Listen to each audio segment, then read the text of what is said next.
사사 기드온 이야기를 나누는 세 번째 시간입니다. 우리는 사사 기드온을 살펴보는 첫째 시간에 큰 용사여 여호와께서 너와 함께 하시는도다 라는 그 말씀을 함께 나누었습니다. 이스라엘이 가장 초라한 모습을 하고 있을 때 하나님께서는 가장 영광스러운 이름으로 그를 부르시며 위로하고 격려해 주셨어요. 밤에 숨어서, 그것도 포도주 틀에서 밀을 타작하고 있던 기드온, 정말 부끄러운 모습으로 있는 그 기드온을 찾아오셔서 그를 찌질이라고 부르지 아니하시고 큰 용사라고 불러주셨어요. 그것은 하나님께서 그런 초라한 모습의 기드온을 들어서 크게 쓰시겠다는 그런 약속, 큰 역사를 이루시겠다는 약속이었죠. 여러분, 하나님께서는 우리가 초라한 모습으로 있을 때 그런 우리를 들어 쓰시는 분이신 줄로 믿으시기를 바랍니다. 그러니까 내 모습 보지 마세요.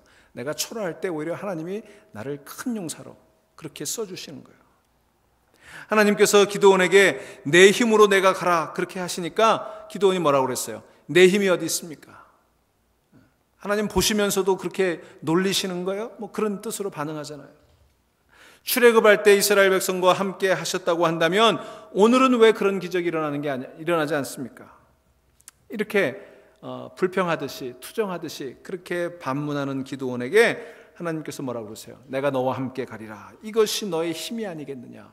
여러분, 하나님이 함께 하시는 것이 우리의 힘이신 줄로 믿으시기를 바랍니다. 내가 너와 함께 하면 기적이 일어나지 않겠느냐. 내가 너와 함께 하는 것, 그것보다 더 큰 기적이 어디 있느냐. 하나님 말씀해 주셨어요. 그게 우리가 기드온 첫 번째 시간 2주 전에 살펴본 내용입니다. 두 번째 시간에는 표징을 보여주시옵소서라고 하는 말씀을 함께 나눴죠. 기드온 자신을 찾아오신 분, 그 말라크 야훼, 하나님의 사자, 하나님이신데 정말 그분이 하나님이신지, 그분이 정말 전쟁에서 승리하게 하실 것인지 표징을 보여달라고 기드온이 요청하죠. 그래서 하나님께서 두 가지 표징을 보여주셨어요. 첫째 표징이 뭐였습니까? 제물을 준비해라, 반석 위에 올려놔라 그랬더니, 그리고 지팡이를 거기다 대라. 불이 어디서 나왔어요? 바위에서 나왔다 그랬죠. 지팡이가 아니라 바위에서 나왔다 그랬어요. 그래서 그 제물을 불살라서 그 제물의 연기가 하늘로 올라갔다. 하나님께서 받으셨다 그랬습니다. 이 이야기를 살펴보면서 제가 말씀드렸죠. 지팡이는 기드온이고 반석은 하나님이십니다. 불은 반석에서 나오는 거예요. 생명수는 반석에서 나오는 거예요. 오늘 목말라하는 우리들에게 그 반석에서 생명수가 터져 나오고, 오늘 미지근해지고 차가워진 우리 심령에 그 반석 되시는 하나님께서 큰 불을 내려주신다고 하는 거예요. 너는 지팡이 역할만 해라는 거예요. 순종하고 맡기고 가기만 하면, 그러면 불은 하나님께서 내려주실 것이다. 이게 두 번째 메시지였어요.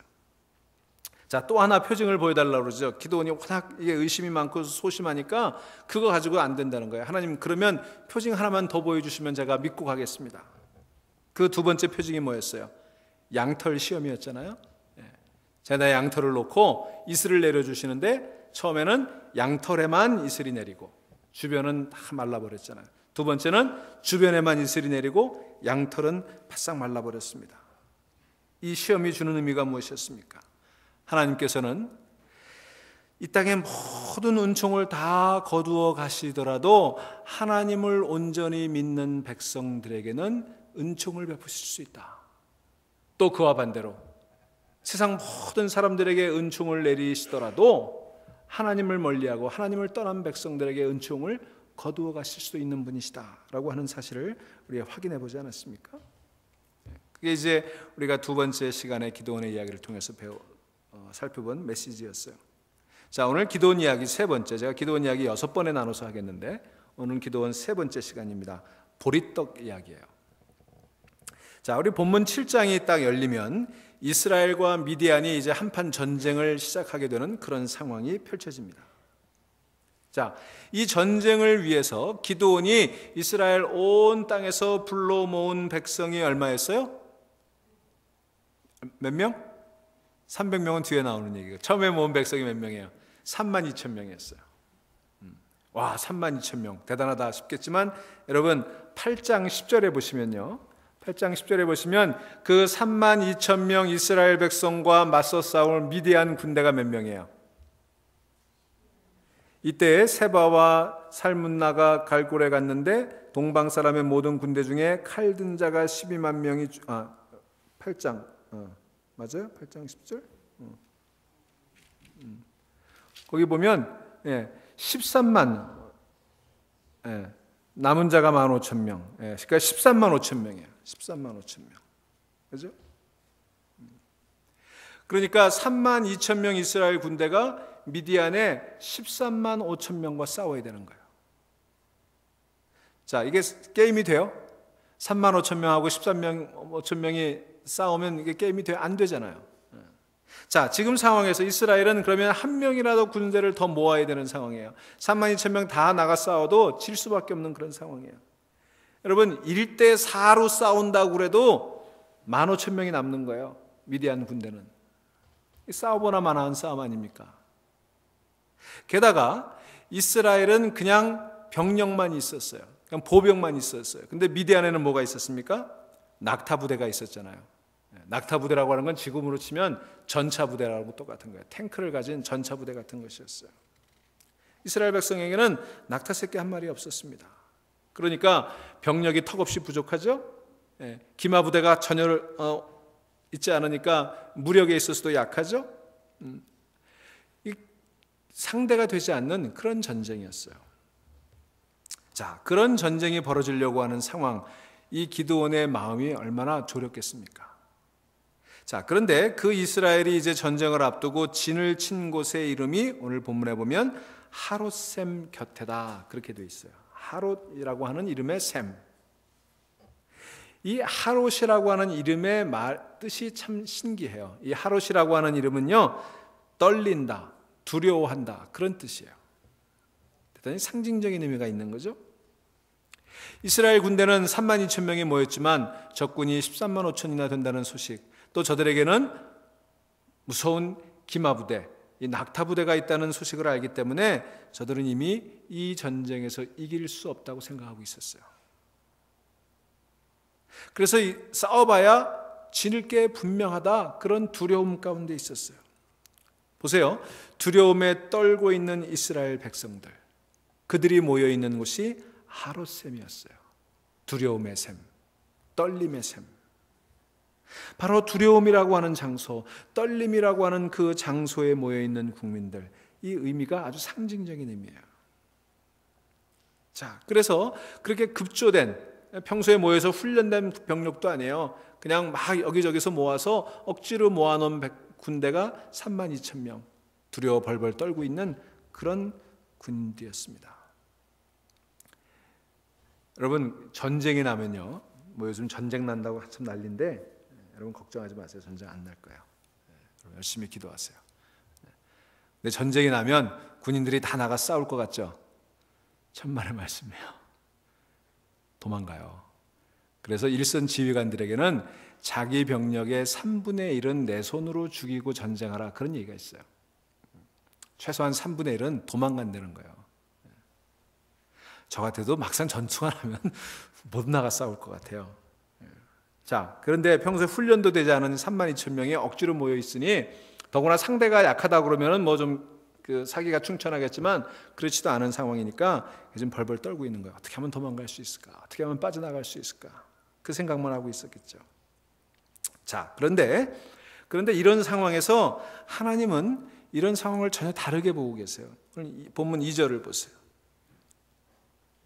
하나님 뭐라고 그러시죠? 여호와께서 기드온에게 이르시되 너를 따르는 백성이 너무 많은즉 그랬어요. 이 얘기를 듣는 기드온이 귀를 의심했을 거예요. 하나님 지금 농담하시나? 많다니요. 지금 1대 4로 싸워도 저쪽이 15,000명이나 남는데 하나님 더 모아도 모자랄 판에 많다니요. 여러분, 지금 이스라엘 백성들이 자살 특공대로 모인 거 아니잖아요. 모르겠어요. 이 3만 2천 명이 자살 특공대가 된다면 어떻게 해볼 수 있을지 모르지만 그런 거 아니잖아요. 1대 4에도 미치지 못하는 숫자를 보고 많다는 말씀에 기도는 아연 실색하지 않을 수가 없었어요. 도대체 무슨 말씀이세요? 그랬더니 하나님 뭐라고 그러세요? 계속 말씀하시기를 2절 하반절에 백성이 너무 많은즉 내가 그들의 손에 미디안 사람을 넘겨주지 아니하리니. 무슨 얘기예요? 미디안하고 너희들이 싸워서 안 된다는 거예요. 왜냐하면 이는 이스라엘이 나를 거슬러 스스로 자랑하기를 내 손이 나를 구원하였다 할까 함이니라. 무슨 얘기예요? 너희들이 병력 가지고 싸워 이기면 누구 때문에 이겼다고 그러는 거예요? 내 힘으로 이겼다는 거 아니에요? 내 능력으로 이겼다는 거 아니에요? 그렇게 해서는 안 된다고 말씀하시는 거예요. 그래서 절대로 너희가 32,000명 가지고 미디안과 싸울 수 없도록 하겠다는 거예요. 돌려보내라는 거예요. 다시 말하면 무슨 얘기예요? 우리 지난 시간에 살펴봤던 대로 기드온은 지팡이에 불과하다고 그랬죠. 불이 나오는 건 어디예요? 반석이잖아요. 우리의 힘이 되는 건 반석이잖아요. 우리 하나님이 우리의 힘이시잖아요. 내가 싸우는 거 아니에요. 지팡이가 싸우는 거 아니에요. 지팡이는 가라면 가고 멈추라면 멈추는 거예요. 불은 바위 대신 하나님께서 친히 내리실 거라는 거예요. 이것이 이번 전쟁이 갖는 의미라는 거예요. 이 전쟁은 하나님의 전쟁이에요. 이스라엘이 미디안과 싸우는 거 아니에요. 성경에 나오는 이스라엘의 모든 전쟁은 하나님의 전쟁이었어요. 여리고 전쟁도 마찬가지였고요. 하나님의 전쟁이었어요. 이스라엘은 자기들 안에 우상을 처단하는 자기 회개의 싸움만 하면 된다는 거예요. 그래서 기드온에게 뭐라고 그랬어요? 집에 있는 아세롯과 바알을 다 부셔버리라고 그랬잖아요. 지금 이스라엘이 미디안에게 그렇게 고난당하는 것은 자기와의 싸움, 자기 죄와의 싸움에서 실패했기 때문이라는 거예요. 미디안이 강해서 그렇게 된 거 아니에요. 죄악 가운데 있었기 때문에 이런 고통을 당하게 된다는 거였어요. 그러니 하나님께서 말씀하시기를 이스라엘은 섣부른 숫자로 하나님의 싸움을 가로막지 말아라, 이 말씀을 하고 계시는 거예요. 여러분, 돌이켜보면 우리 인간은요 평생 살면서 이 숫자와의 싸움을 합니다. 그렇죠? 여러분, 인생이 숫자를 키우는 거, 숫자를 많게 하는 일에 관심이 있잖아요. 우리 그것을 위해서 노심초사하고 그것을 위해 땀 흘리고 그것을 위해 살아가잖아요. 여러분, 우리가 얼마나 숫자에 연연해 살아갑니까? 집이 몇 스퀘어핏이냐, 집이 몇 평이냐, 방이 몇 개냐, 차가 몇 개냐, 차가 얼마짜리냐, 내 샐러리가 얼마냐. 여러분, 우리는 온통 숫자에 연연하며 살아가는 거예요. 우리 출장을 가고 여행을 가도 호텔에 별 몇 개짜리를 들어가느냐, 차를 타도 BMW 숫자가 500이냐 600이냐 700이냐, 그게 우리 인생의 목표 아니에요. 우리는 평생 숫자를 늘리고 숫자를 키우는 일에 관심하며 살아갑니다. 그리고 숫자가 커지면 만족하는 거예요. 숫자가 커지면 자신감을 갖는 거예요. 숫자가 줄어들면, 숫자가 작아지면 위축되는 거예요. 실패했다고 하는 거예요. 그런데 하나님께서는 우리에게 말씀하시는 거예요. 숫자 싸움이 아니라는 거예요. 믿음의 싸움이라는 거예요. 너희의 싸움은 거룩한 싸움이라는 거예요. 하나님 앞에 순종하고 믿고 깨끗이 받아들이고 따르느냐 따르지 않느냐는 순종의 싸움이라는 거예요. 여러분, 하나님께서 오늘 여기서 말씀하시고자 하는 건 바로 그거예요. 기도원 일에 우리 인간은 끊임없이 숫자와의 싸움에 연연하고 있는데 하나님은 그 숫자와의 싸움 버리라는 거예요. 커지려고 하지 말라는 거예요. 많아지려고 하지 말라는 거예요. 하나님께서 기드온에게 너를 따르는 백성이 너무 많다고 말씀하실 때 기드온은 아마 귀를 의심했을 거예요. 하나님이 역설적으로 말씀하시는 것이라고 그렇게 생각했을지도 모릅니다. 그런데 하나님께서는 안 된다는 거예요. 32,000명 갖고 나가 싸우면 안 된다는 거예요. 줄이라는 거예요. 그래서 3절에 뭐라고 명령하십니까? 이제 너는 백성의 귀에 외쳐 이르기를 누구든지 두려워 떠는 자는 길르앗산을 떠나 돌아가라 하라 하시니 이에 돌아간 백성이 22,000명이요 남은 자가 10,000명이었더라 그랬어요. 하나님께서 두려워 떠는 자를 돌려보내라고 하셨어요. 그랬더니 조기 제대하고 명예 제대하고 도망친 사람들이 얼마요? 3분의 2였어요. 32,000명 가운데 22,000명, 3분의 2가 도망갔어요. 여러분, 신명기 20장에 보면 이스라엘이 군대를 징집할 때 어떻게 징집하느냐고 원칙의 얘기가 나오는데요. 먼저 전투가 시작되기 전에 제사장이 먼저 군사들을 상대로 이 전쟁이 여호와의 전쟁임을 선포하게 합니다. 우리의 전쟁이 아니라는 거예요. 하나님의 전쟁이라는 거예요. 그리고 두려워하지 말아라. 왜?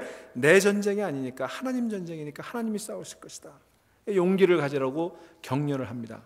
그리고 나면 군 지휘관이 모집된 군사들 가운데 몇 사람을 돌려보내요. 어떤 사람들을 돌려보내느냐? 신명기 20장에 보면 나오는데, 새 집을 짓고 낙성식을 하지 못한 사람 집에 가라는 거예요. 두 번째는 포도원을 만들고 그 과실을 먹어보지 못한 사람 돌아가라는 거예요.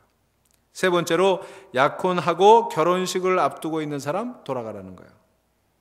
네 번째가 바로 두려워 떠는 자 돌아가라는 거예요. 벌벌 떠는 사람 데리고 나가봐야 걸리적거리게나 하지 싸움이 안 된다는 거예요. 이렇게 네 종류의 사람들을 돌려보내도록 돼 있어요.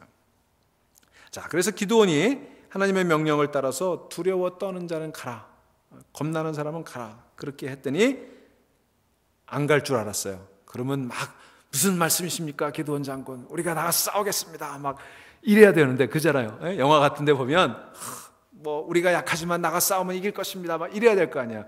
그랬더니 기다렸다는 듯이 3분의 2가 우르르 가버렸어요. 기드온이 얼마나 참 기가 찼을까요? 자, 4대 1의 싸움에서 다 22,000명 돌아가고 나니까 13대 1 싸움이 된 거예요. 참 얼마나 기가 막혔을까. 4대 1로 싸워도 못할 판에 13대 1이 되었으니까요. 여러분, 우리 어려서도 이 얘기를 많이 듣고 자랐는데, 저 유명한 이스라엘과 아랍의 3일 전쟁 아시죠? 300만 이스라엘이 1억 아랍과 전쟁을 벌였어요. 1969년인가요? 67년인가요? 전쟁이 났다는 소식이 들렸는데 그때 미국 기숙사에 아랍 학생들도 와서 유학을 하고 있고 이스라엘 학생들도 공부를 하고 있었는데, 전쟁 소식이 나서 그 다음 보니까 아랍 학생들도 다 없어지고 이스라엘 학생들도 다 없어졌대요. 어디 갔나 봤더니 이스라엘 학생들은 조국을 구하러 싸우러 가고 아랍 학생들은 다 조국을 구하러 싸우러 오라고 그럴까 봐 도망갔다는 얘기 아니에요. 그 결과가 어떻게 됐어요? 이스라엘이 3일 만에 승리하지 않았습니까? 그게 저 유명한 3.1 전쟁이었어요. 사실 이게 사실인지 아닌지 잘 모르겠어요. 여러분 혹시 그거 아세요? 우리 교회에서 목사님들이 많이 쓰는 예화들 가운데 전혀 사실이 아닌 게 많은 거 아세요? 굉장히 감동적이고 그럴듯한데 사실은 사실 체크, 팩트 체크해 보니까 사실이 아니에요. 그 대표적인 게 뭐냐면, 저도 한번 그 예화를 쓴 적이 있었는데, 뉴욕에 가면 라구아디아 공항이 있잖아요. 그 라구아디아가 유명한 뉴욕의 시장이었어요. 아주 존경받는 시장이었는데 그 시장에 관한 일화예요. 그 시장이 판사 시절에 그 배가 고파서 빵을 훔쳐 먹은 사람 재판을 하게 되는데, 이렇게 재판을 했다는 것입니다. 빵을 훔쳐 먹었으니까 유죄 선고해야 되잖아요. 무죄로 하면은 그거는 법을 어기는 거죠. 근데 또 그 불쌍한 사람, 정말 배가 고파서 빵 훔쳐 먹었는데 그걸 유죄로 선고하면 참 인정머리 없는 거잖아요. 이렇게 선고했다고 그러죠. 빵을 훔쳐 먹은 죄 유죄, 벌금 50불. 그리고는 거기 앉아 있는, 재판장에 앉아 있는 그 청중들을 향해서 이 불쌍한 사람이 빵을 훔쳐 먹을 수밖에 없도록 그렇게 방치한 죄, 벌금 1불씩. 그래서 거기 있는 사람들 벌금을 다 걷어가지고 그 사람 벌금을 내주고 나머지 가져가게 해줬다. 굉장히 감동적이잖아요. 근데 나중에 이렇게 알고 보니까 그 라구아디아 시장이 판사를 했던 적이 없어요. 그런데 이 얘기가 오래도록 전해지고, 그리고 수많은 설교자들이 설교를 해요. 사실은 아니에요. 이런 얘기가 많아요. 어쨌든 이 얘기도 사실인지 아닌지 모르겠어요. 어쨌든 중요한 건 이 전쟁은 숫자와의 싸움이 아니라는 거예요.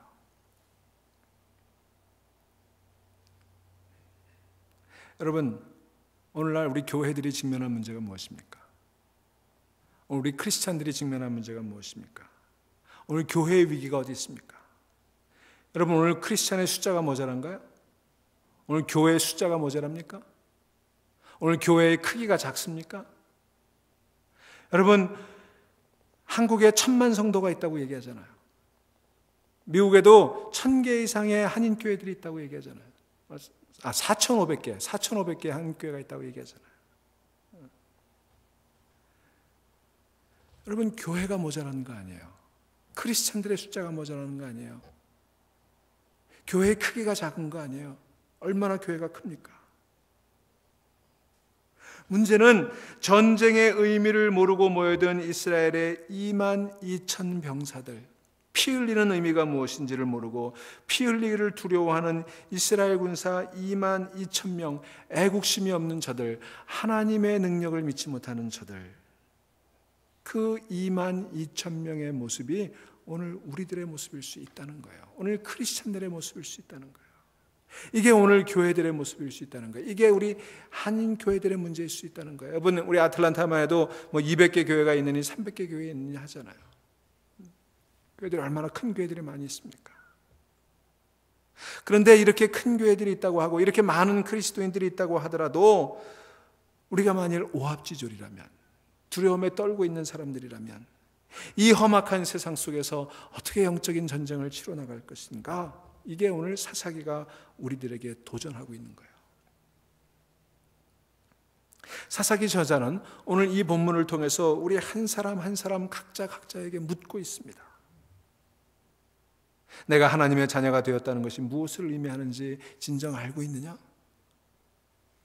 영적 전쟁, 악과 사단과의 전쟁, 왜 그 전쟁을 치러야 되는지 그 전쟁의 의미를 알고 있느냐?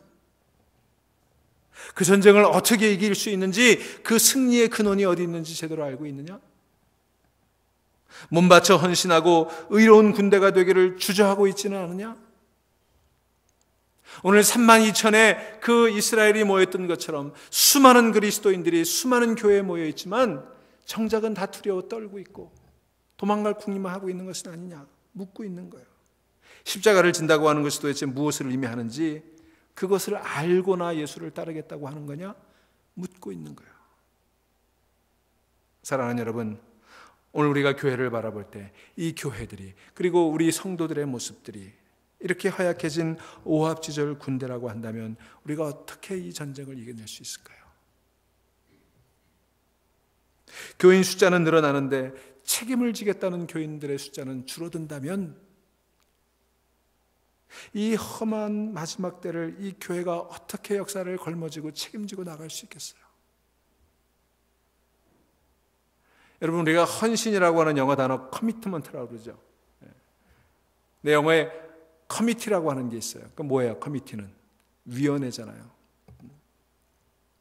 오늘날 교회에 커미티들은 많은데 커미트먼트는 점점 약해지고 있어요. 위원회는 많아지고 교회 조직은 복잡해지는데 정말 헌신해서 일하겠다는 그 헌신된 사람들의 숫자는 줄어들고 있다고요. 거룩한 부담을 지고 사는 영광을 모른 채 부담을 피해 이곳저곳 떠도는 철새교인들이 늘어나고 있다고 한다면 어떻게 이 교회가 하나님의 영광스러운 교회라고 할 수 있을까요? 하나님을 위해 몸바쳐 사는 영광을 모르고 살아간다고 하면 하나님 나라의 면류관을 우리가 어떻게 기대할 수 있습니까? 만약 하나님께서 오늘의 교회들을 향해 피 흘리기를 두려워하는 자들은 다 떠나라, 영적 전쟁을 두려워하는 자들, 헌신과 희생이 아깝다고 두려워 떠는 자들 다 가라고 한다면 도대체 얼마의 사람들이 남을 수 있을까요? 3분의 2? 떠나갈까요? 얼마나 떠나갈지 모르겠어요. 오늘 우리 중앙교회를 향해 하나님 나라의 헌신이 두려워하는 자들 떠나라고 한다면 우리 중앙교회에 도대체 몇 사람이나 남을 수 있을지 우리는 깊이 자기를 돌아봐야 될 거예요. 사랑하는 여러분, 제가 여러분들에게 묻습니다. 여러분들은 22,000에 속해 있습니까? 아니면 10,000명에 속해 있습니까?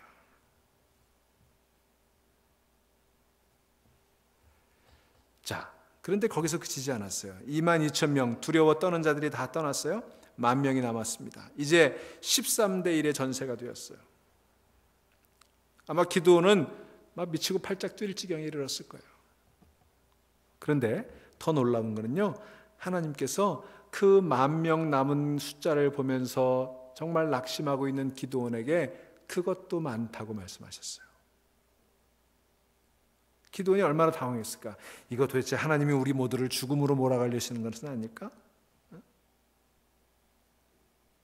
무슨 자살 특공대 뽑으시려는 건 아닐까? 뭐 그런 생각했을 거예요. 자, 그래서 하나님께서 뭐라고 그러셨으면 1만 명을 이제 또 돌려보내는데 이번엔 어떻게 돌려보냈어요? 물가로 데려가서 목도 마르고 하니까 물을 먹이라는 거예요.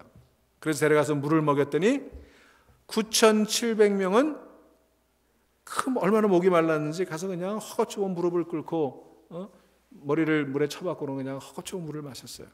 근데 300명은 조용히 손에 물을 떠서 개가 핥아먹듯이 물을 먹었다. 그래서 하나님께서 뭐라고 하셨습니까? 무릎 꿇고 고개를 쳐박고 물 마신 9,700명 돌려보내고 그리고 개처럼 물을 핥아먹은 300명만 남기라 말씀하셨어요. 자, 여러분, 왜 300명은 남기시고 9,700명 돌려보내셨을까요? 아마 여러분 이렇게 설교 많이 들어보셨을 거예요. 전통적으로 이 설교를 어떻게 했냐면요, 이 성서 주석가들이 이렇게 해석을 합니다. 자, 지금 전시 상황이잖아요. 언제 전쟁이 시작될지 모르고 언제 적들이 쳐들어올지 모르잖아요. 그런데 이 9,700명의 병사들은 그런 긴박한 전시 상황에 정신없이 고개를 쳐박고 물을 먹었으니 군인 정신이 안 돼 있다는 거예요. 뭐 그럴듯하죠? 사방을 경계하고 늘 전투가 벌어질 것이라고 그렇게 긴장하면서 물을 마셔야지, 물 마시라 그런다고 그냥 정신없이 무릎 꿇고 고개 쳐박고 물 먹는 그건 군대가 아니라는 거예요. 그래서 자격이 없어서 돌려보냈다는 거예요. 그리고 300명은 물을 떠서 좌우 사방을 살피면서 조심조심 물을 먹었기 때문에 괜찮은 병사들이다. 그래서 남겼다는 해석이 전통적인 해석인데요, 아무리 봐도 이 성명은 좀 억지스러워요. 성경에도 그런 해석은 없고요, 그냥 우리가 듣기 좋게 해석하는 것 같아요. 두 번째 해석은 이런 겁니다. 이건 유대교 랍비들이 이렇게 해석을 했는데요, 자, 유대인들이 무릎을 꿇는 경우는 하나님 앞에만 무릎을 꿇는다고 그랬어요. 그 외에는 어떤 경우도 무릎을 꿇어서는 안 된다는 거였어요. 목마른 목을 축이기 위해 무릎을 꿇어야 한다면 그런 사람들이라면 풍요와 쾌락과 성공을 위해서 바알에게 이미 무릎을 꿇은 것과 마찬가지다. 틀려먹었다는 거예요. 언제든지 쉽게 무릎을 꿇을 수 있는 자들, 그래서 나가서 싸울 자격이 없다. 그래서 돌려보냈다. 이게 유대교 랍비들의 해석인데 이것도 사실은 좀 비약이에요. 그러면 왜 하나님께서 그렇게 구분하셨을까? 사실은 그렇게 복잡한 얘기 아니에요. 무슨 무릎을 꿇는 게 뭐 하나님에게만 무릎을 꿇고 무슨 물을 핥아먹고 뭐 고개를 쳐박고 먹으면 뭐 준비가 안 되고, 이건 다 너무 지나친 해석이에요. 사실은 굉장히 간단한 거예요. 하나님은 그냥 많은 쪽을 돌려보내신 거예요. 많은 쪽을 돌려보내신 거예요. 아마 상황이 바뀌었어도 300명이 고개 쳐박고 물을 먹고 9,700명이 손으로 또 핥아 먹었으면 9,700명 손으로 떠먹은 사람 돌려보냈을 거예요. 아마 이렇게 해서 그랬겠죠. 개처럼 핥아 먹었으니까 보냈다. 무슨 얘기예요? 하나님은 많은 군대가 필요 없다는 거예요. 숫자가 중요한 게 아니라는 것을 알려주고 싶은 거예요. 어쨌든 기드온은 그런 상황에 아마 우리가 요즘 흔히 쓰는 표현대로 머리 뚜껑이 열렸을 거예요. 하나님 도대체 32,000명 다 가지고 싸워도 4대 1인데 10,000명으로 줄이시고, 그래도 13대 1인데 300명으로 줄이시면 도대체 어떡하라는 얘기입니까? 450대 1이 된 거 아니에요? 450대 1이. 하나님은 어떡하라고 이러시는 겁니까? 자, 하나님이 원하시는 거는요, 이 전쟁 기드온이 한 거 아니고 이스라엘 백성들이 아닌 거 아니고 하나님이 하셨다는 고백이 필요했던 거예요. 사랑하는 여러분, 교회의 숫자가 참 중요합니다. 그 숫자는 천국 생명책에 기록된 구원의 숫자이기 때문에 중요합니다. 하나님의 손바닥에 새겨져서 여러분들의 이름 하나하나 날마다 하나님께서 들여다보시면서 하나님이 사랑해 주시는 그 사랑의 대상이 되기 때문에 그 중요해요. 날마다 우리의 이름을 부르는 숫자 하나하나를 세면서 예수님은 우리를 위해 중보의 기도를 드리시기 때문에 교회의 숫자는 대단히 중요합니다. 하지만 숫자만 채우는 것이 교회의 목표는 아니죠. 앞서도 얘기했지만 우리가 1000만 성도를 자랑하고 미국의 4500개의 한인교회를 자랑하고 이런 것들이 다 자랑거리가 돼버렸잖아요. 세계에서 제일 큰 교회가 대한민국에 있다. 미국 사람들 놀라죠. 지난주일에 갈릴리 교회 저 사우스캐롤라이나 그린빌에 창립 예배를 들어갔는데 설교하시는 목사님이 그러더라고요. 세계에서 제일 큰 장로교회가 서울에 있습니다. 세계에서 제일 큰 감리교회가 한국에 있습니다. 세계에서 제일 큰 순복음교회가 한국에 있습니다. 세계에서 제일 큰 침례교회가 한국에 있습니다. 여러분, 자랑스러운 일이죠. 그러나 정말 그게 자랑스러울 만큼 되었나요?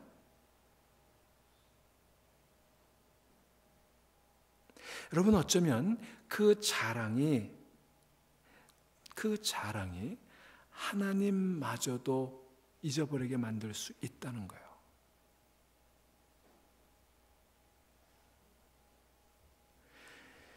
여러분, 그 자랑이 역사 앞에 이 사회에 대한 책임을 지는 두려운 언어가 되어야 돼요.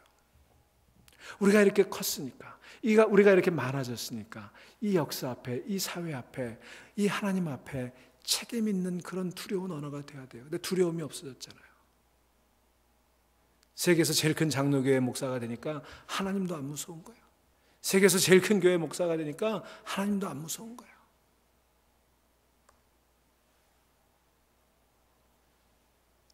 여러분, 하나님은 많은 숫자로 일하시지 않습니다.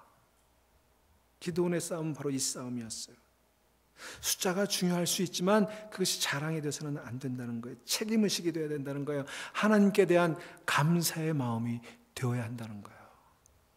여러분, 하나님께서 여러분을 멀티플라이, 여러분을 증가시켜 주시고 여러분을 크게 해주시고 여러분을 부흥하게 해주시면 그것은 감사의 대상이 될 뿐인 거지 자랑의 대상이 돼서는 안 되는 거예요. 하나님이 여러분의 집을 크게 해주셨습니까? 여러분 감사하시고 더 많은 책임을 느끼세요. 하나님이 여러분의 차를 좋은 차로 바꿔주셨습니까? 감사의 대상이 되고 그리고 순종하며 더 헌신하는 그런 마음을 가져야 되는 거예요. 하나님께서 여러분의 비즈니스를 키워주셨습니까? 그러면 감사하고 더 겸손해져야 되는 거예요. 여러분 보세요. 다윗이 인구조사를 하다가 숫자 자랑하다가 망하지 않았습니까? 하나님 기뻐하시지 않은 거예요.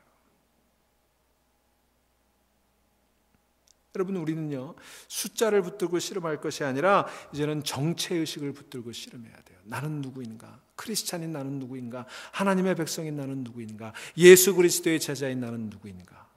이 세상에서 우리 교회는, 우리 중앙교회는 무엇인가? 이 아이덴티티를 가지고 씨름해야지 숫자 가지고 씨름해서는 안 된다는 거예요. 이 신앙의 본질을 가슴에 부둥켜 안고 씨름할 수 있는 여러분 되시기를 주의 이름으로 축원합니다. 우리 교회가 이거 가지고 씨름해야죠. 오합지졸 32,000명이 모여도 아무 소용이 없어요. 오히려 하나님의 역사의 걸림돌이 될 뿐입니다. 조롱거리가 될 수 있는 거예요. 중요한 건 하나님께서 쓰시는 300명이 되는 것입니다. 하나님께서는 이 시대에 하나님의 쓰임받을 300명을 필요로 하고 계신 거예요. 그 300명의 이름에 여러분들이 다 들어갈 수 있기를 주의 이름으로 축원합니다. 자, 그렇게 300명이 남았어요. 기드온은 거의 패닉 상태에 빠졌어요. 거의 이제는 정신을 잃어버렸어요. 이거는 이제 죽었구나. 자, 그런데 기드온이 메뚜기 떼 같은 13만 5천 명, 이 낙타 부대로 무장한 이 13만 5천 명 그 적군과 싸워서 3만 2천 명 겨우 모았는데 이제 다 빼앗겨버리고 얼마나 낙담했을까요? 참담했죠. 그런데 하나님은요 그 다음에 또 이런 얘기를 하세요. 아마 기도원 이제 사표 던지고 싶었을 거예요. 하나님 나 못하겠습니다. 하나님 알아서 하세요. 하나님 도대체 무슨 계획을 가지고 계신 거예요? 한번 얘기라도 좀 해보세요. 좀 속 시원하게 알기라도 하면 괜찮겠습니다. 그냥 우리 가서 요즘 그 아랍 사람들이 하는 것처럼 폭탄 지고 들어가서 그냥 자살할까요? 그렇게 하라면 그렇게 하죠. 그러고 묻고 싶었을 거예요. 하나님, 물을 고개를 쳐박고 마시든 손으로 떠서 마시든 그게 뭐가 중요합니까? 지금 한 사람이라도 더 나가 싸워야지. 그게 뭐 그렇게 중요하다고 돌려보내십니까? 소리라도 지르고 싶었을 거예요. 그런데 그때 하나님께서 기드온에게 말씀하세요. 10절 보실까요? 만일 내가 내려가기를 두려워하거든 내 부하 불화와 함께 그 진영으로 내려가서 그래. 네, 지금 미디안이 있는 그 진영으로 가보라는 거예요. 자, 네가 두려운 마음이 있느냐? 300명 가지고 못 싸울 것 같으냐? 그러면 한번 가봐라. 전 미디안의 진영에 가봐라. 혼자 가기 어려우면 네 부관 데리고 둘이 한번 미디안 진영으로 몰래 숨어가 보아라. 그렇게 말씀하셨어요. 그 얘기를 듣고 기드온이 이런 생각을 했을지 몰라요. 아, 하나님께서 혹시 번개라도 내려서 미디안 진영을 박살내셨나? 이런 기대를 가지고 미디안 진영으로 숨어 들어갑니다. 그런데 완걸요. 미디안 진영에 가본 이 기드온은 더 깜짝 놀랐어요. 까무러치고 말았어요. 왜냐하면 거기에 펼쳐진 사태가 더 위압감을 주기에 충분했기 때문에 그래요. 거기 보니까 여러분 12절 보세요. 진영 근처로 내려가 보니까 12절에 미디안과 아말렉과 동방의 모든 사람들이 골짜기에 누웠는데 메뚜기의 많은 수와 같고 13만 5천 명이 메뚜기 떼같이 거기 이렇게 있는 거예요. 그들의 낙타의 수가 많아 해변에 모래가 많음 같은지라. 그냥 낙타가 수북하게 있고 병사들이 가득 차 있는 모습을 보는 순간 무슨 생각이 들었겠어요?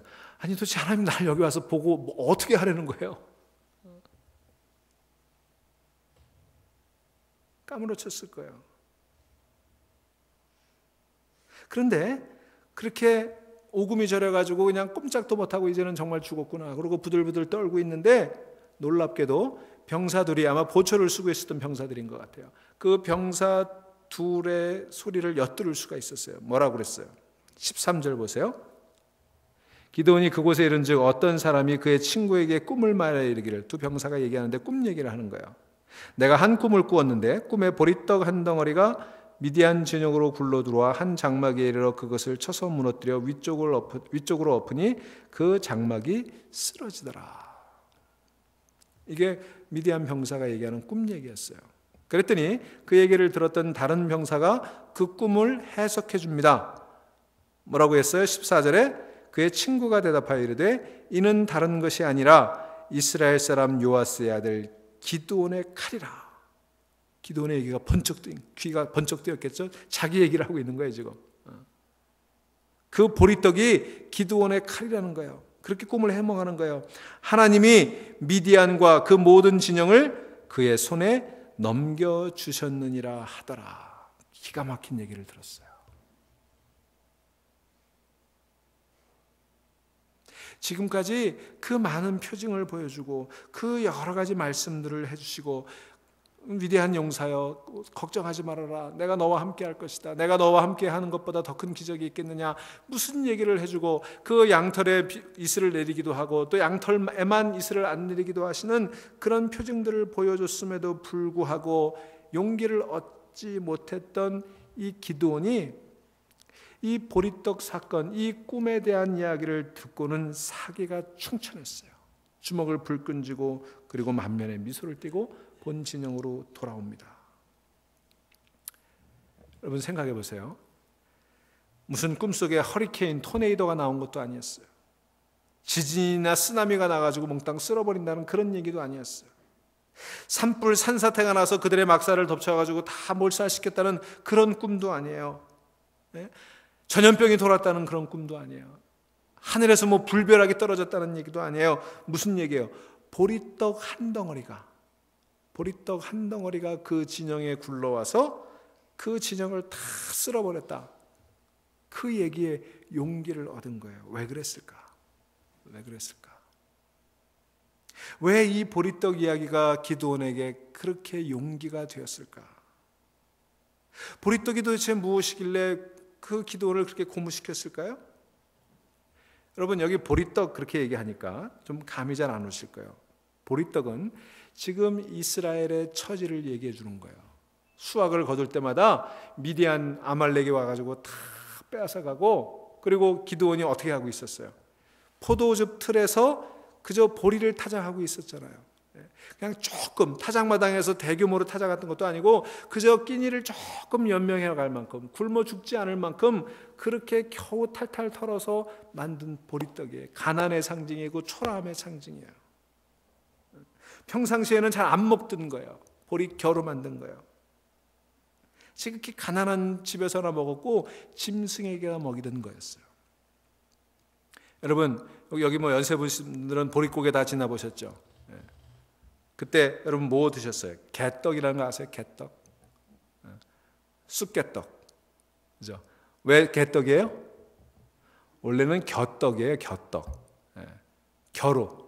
쑥에다가 쑥 쪄가지고 겨로. 그 거칠기를 데 없고 맛없기를 데 없는 그 쑥겨떡. 근데 그냥 모양새도 그렇고 그러니까 그냥 개떡이 된 거예요. 이런 개떡 같은 그러잖아요. 아무것도 아닌 거. 정말 초라하고 보잘것없는 거 개떡 같다 그러잖아요. 여러분, 미디안 사람들은 그래서 이스라엘을 개떡처럼 여겼어요. 이 보리떡 같은 놈들이라고 생각한 거예요. 이스라엘 스스로도 우리는 보리떡 같은 존재라고 생각했던 거예요. 우리는 개떡 같은 존재라고 생각했던 거예요.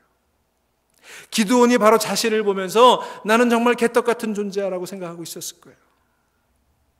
이 개떡이 바로 보리떡이 기드온이고 이스라엘 자신이었습니다.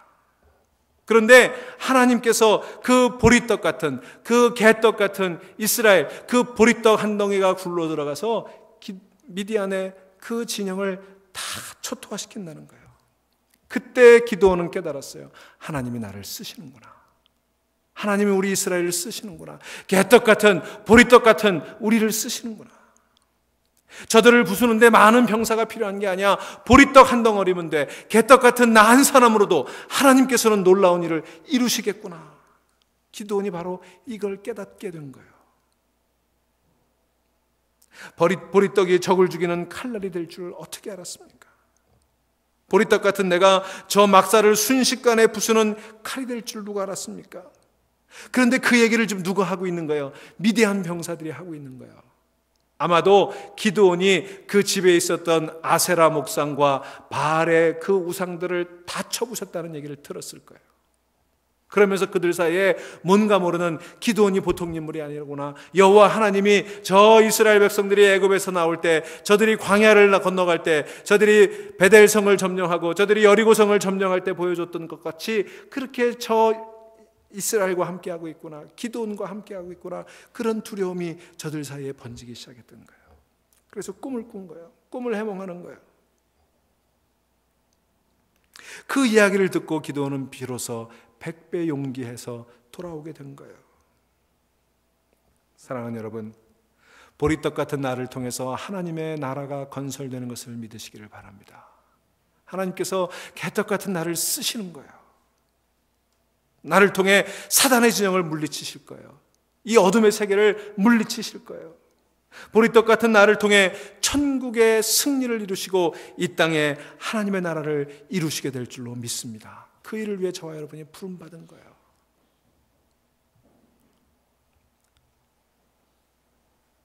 얼마 전 기드온이 바알을 부수고 아세라 목상을 찌고 불태워버린 이 사건이 결코 작은 사건이 아니었던 모양이에요. 그 얘기가 소리 소문 없이 퍼져가기 시작을 했습니다. 누가 감히 이 온 팔레스타인 지역을 지배하고 있던 바알과 아세라성을 죽일 수가 있었겠습니까? 바알과 아세라성을 가까이만 하면 죽는 줄 알고 모든 백성들이 부들부들 떨고 있었는데, 그런데 기드온이라는 자가 나타나서 므낫세 지파를 다스리던 바알과 아세라를 다 부셨다는 소문이 온 땅에 전파되게 된 거예요. 하나님이 원하셨던 싸움은 그 영적 싸움이에요. 내 안에서 내 우상과 싸우는 그 싸움이었던 거예요.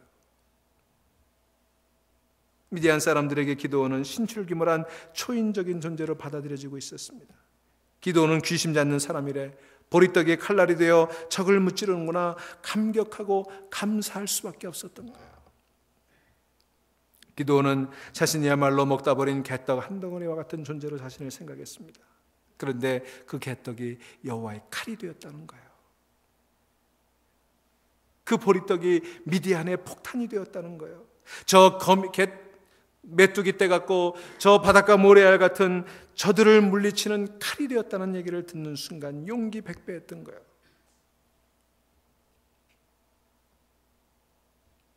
300용사를 보면서 방금 전까지만 해도 이거 무슨 자살 특공대도 아니고 뭐 하겠다는 건가라고 낙심했던 기드온, 이제는 그 300명의 군사를 보면서 마치 300개의 핵폭탄을 보는 것과 같은 그런 용기가 솟아나기 시작했어요. 성령이 저들과 함께 하시면, 하나님의 능력이 저들과 함께 하시면, 하나님의 말씀의 능력이 저들과 함께 하시면 저 13만 5천 명의 미디안을 초토화시킬 수 있는 거구나 깨닫게 된 거죠.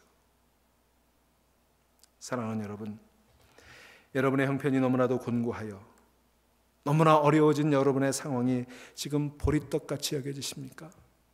여러분의 처지가 보리떡 같은 처지가 되어 있습니까?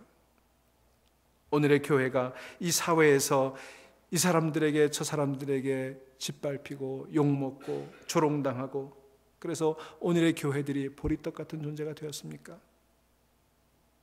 혹시 여러분의 자녀들 가운데 여러분의 기대에 미치지 못해서 저거 사람 굿이라도 할 수 있겠나 그런 생각이 혹시 낙심하고 계십니까? 우리 집안이 왜 이 모양일까? 왜 이 모양이 이 꼴일까? 그렇게 낙심하고 계십니까? 여러분, 우리가 왜 하나님 앞에 이렇게, 왜 우리 교회가 하나님 앞에 이렇게 보리떡 같은 존재가 되었나 절망하고 계십니까? 하나님께서 그런 여러분들을 들어 쓰셔서 큰 용사로 만들어 주실 줄로 믿습니다. 오늘 기드온의 모습이 이스라엘의 모습이고, 오늘 기드온의 모습이 오늘 우리들의 모습이에요. 여러분 기억하십시오. 하나님의 백성은 이대로 주저앉지 않습니다. 보리떡 같은 존재가 되고 개떡 같은 존재가 돼도 여기서 망하지 않습니다. 하나님이 일으켜 세워 주실 것입니다. 오늘의 교회들 다시 일어나게 될 줄로 믿습니다. 우리 교회들이 예수 안에서 다시 일어나게 될 거예요. 우리 한국 교회들이 다시 일어나게 될 거예요. 저 북한을 변화시키고 온 세계를 가슴에 품는 그런 교회로 바르게 서게 될 거예요. 저는 하나님께서 우리 교회들, 그리고 우리 교회에 속한 저와 여러분 한 사람 한 사람을 이렇게 써주실 줄로 믿습니다. 보리떡 하나이면 능히 하나님의 역사는 일어날 수 있습니다. 그러니 여러분, 우리 교회에 200여 보리떡이 있어요. 보리떡 하나가 저 13만 5천의 미디안을 물리쳤는데, 우리 어른 보리떡이 200개 있어요. 우리 어린이 보리떡이 100개 있어요. 5월에도 보리떡 하나 또 나오고 7월에도 또 나오고 9월에도 또 나올 거예요. 여러분 기대를 가지세요. 가슴이 벅차져 오르지 않습니까? 주의 성령이 우리에게 마시면 이 보리떡들이 일어나서 세상을 성령의 물결로, 말씀의 물결로, 은혜의 물결로 뒤덮을 줄로 믿습니다. 기도합시다.